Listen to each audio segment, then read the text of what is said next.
Welcome to the Ohio Bureau of Workers' Compensation Division of Safety and Hygiene's micro-training series. Today, we'll ask and answer common questions about requirements for hazardous chemicals training in the Hazard Communication Program. Is annual hazard communication training required? There is a common misconception that annual hazard communication, or HazCom training, is required. In fact, it's an ongoing process.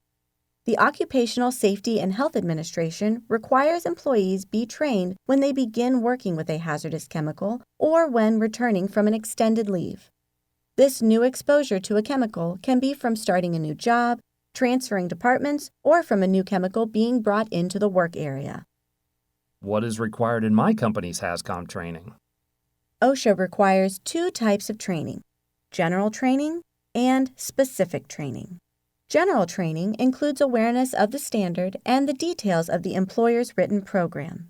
Employees should be able to find and utilize the employer's program and safety data sheet list, or SDS, and be able to read labels and SDSs.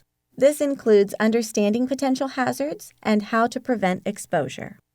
More specific training is required for employees working in areas interacting with chemicals. This training should include the physical and health risks of hazardous materials, the symptoms of overexposure, and familiarity with emergency action plans involving a chemical exposure or release. The training should also include safe work protocols and the use of personal protective equipment that limits chemical exposure. Employees should also be notified of any industrial hygiene monitoring. Training does not have to be specific to each chemical, but it must provide the information employees need to make informed decisions when reading a label or safety data sheet. What elements of a label should be included in my training? Employees should be able to read and understand in-house and shipping labels.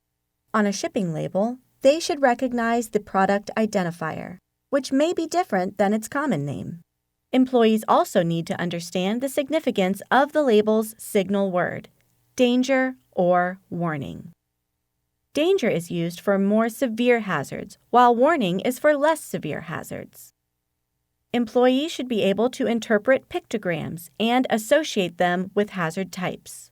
They should also learn to reference hazard statements and precautionary statements on properly handling a chemical. What elements of the SDS should be included in my training?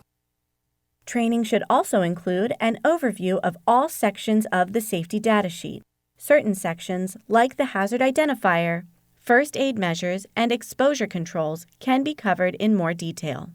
The hazard identifier section details why and how the chemical may be hazardous, while the first aid section details the initial care untrained responders should give.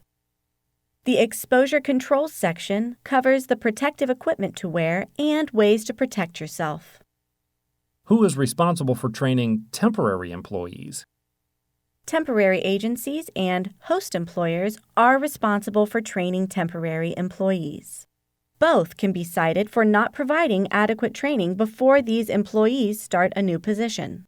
It may be appropriate for a temporary agency to give all employees general training, but often the responsibility of specific training falls to the employer.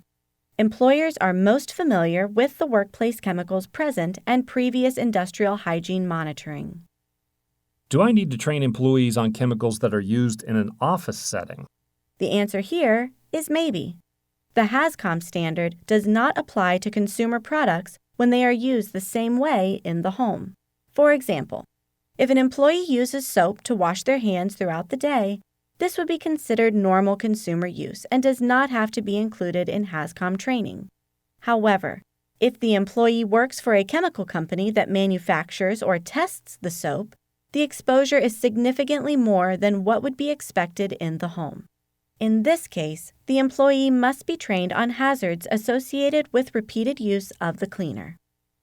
In this presentation, we looked at common questions related to training in a hazard communication program. This is not meant to be all-inclusive, only a supplement to your company's specific training. If you have further questions, visit our website at bwc.ohio.gov. Click Search. Type in Safety Consultants and press Enter. Thank you for making safety a top priority.